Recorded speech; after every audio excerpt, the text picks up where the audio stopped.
All right, we're joined now by Cornell head coach Connor Busick, players C.J. Kirst and Ryan Goldstein. Coach, we'll start with an opening statement about today's win. I'm just really proud of this group.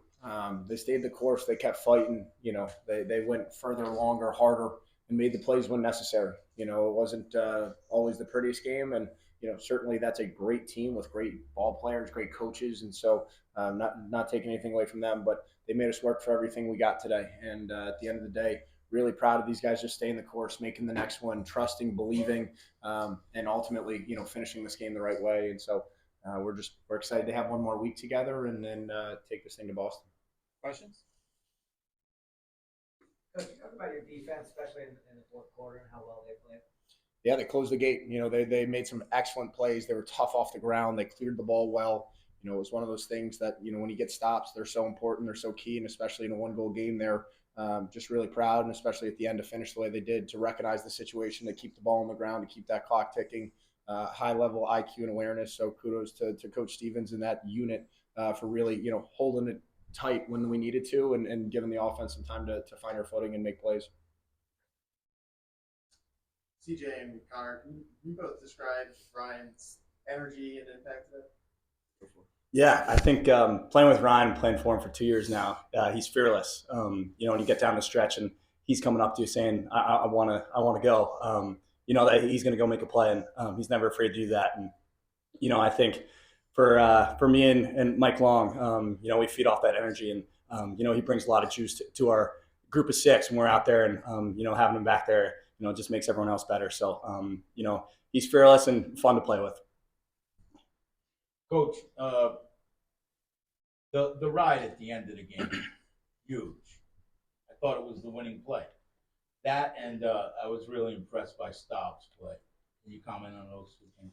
Yeah, at Cornell lacrosse, we spend a lot of time preaching the little things and the things that maybe not every team focuses on, or the plays that change games that no one really recognizes. And to win the ground ball stat 51-27 today, to have 7 ride backs, those are the things that matter. Those are the Cornell lacrosse plays that we really hang our hat on. And today, again, the shots weren't going in the goal maybe at the rate that we would hope, but things like that allow you to continue to compete and win games. And a couple ride backs late, a couple incredibly tough ground balls to allow us to get through shot clocks and play through possessions. That's the difference. And then the ground balls on the defensive end, like I said, those finished possessions, those kill chances to score goals, those allow you to have the ball on the offensive end. And so Brendan was outstanding in that regard. He ran the field today, he created transition opportunities for us. And again, 3, 4, maybe 5 transition goals that I'd have to look back at the tape, but that stuff is extraneous play that most people don't think about when you think about an offense, a defense, a face-off unit. But those are the plays that win you games and allow you to keep going deep into May. For any of you three, actually, was there a sense that Richmond was getting tired? We could tell they were getting a lot of massages on the sideline, and 19 or 17 kept coming in and out, 6 kept coming in and out. Was there a sense that they were tired? I don't know if there was a sense. I think we just trust what's in our tank. We've got the best strength coach in the game and a guy that really gives us a lot of belief and make sure that our student athletes are ready to compete for as long as they need to go in big moments. And so really proud of how tough and resilient our group was, and all the kudos to Coach Halley for what he does with our young men and how he changes our culture and makes it what it is. Connor, having played him twice this year and gotten 2 big punches from Richmond, just what do you think about what Dan Schumann's doing with him? He's doing an incredible job. That staff, we've got so much respect for how they go about it. It's not too dissimilar from how we hope to build our program. Find the right young men, compete hard, be great at the little things, and continue to build just with people. And they do an incredible job. And so a lot of respect for Coach Chamati and for Paul Richards, who I got a chance to play for at Cornell. A lot of love and respect for what they do and how they're building that program. CJ and Ryan, how much, given that the offense maybe didn't come as fast as you might have wanted to, how much of today was balancing patience and urgency at that end? Yeah, Richmond's a great group, and having them, had this be the second time playing them, we knew that they were going to pack it in and and test us. We just had to stick to what we know and play together. And thankfully, we were able to get a couple big transition goals that we were able to feed off that energy. And thankfully, we were able to trust each other as well. Down the stretch, we had some guys step up big, like Willem Firth, and able to just ride that wave with them. And our midfielders did a great job, using their legs down the stretch and helped us, and that was huge for us. You guys add on to that? We know they're a great team. CJ made some good points about that, but we trust a lot of our guys. We got 6 great middies. And I think that if we just move the ball and kind of play our style lacrosse, we're going to be successful. I think their goalie played great today. Definitely made some saves that we wish went in and might go in a different game. We got to keep building that and get better going in next week. Ryan, 4 goals for you today. All 4 of your goals answered a Richmond goal. How did it feel for you guys as an offense today, maybe having to play from behind for a little while? Maybe not something you've done as much of this year. Yeah, definitely. I know the first time I played Richmond, I think we were down 6 to 7-1.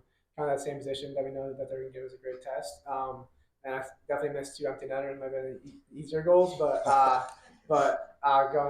it's kind of we just play good style lacrosse, and I might be the one that scores at the end, but it comes from those 6 guys playing the right style lacrosse.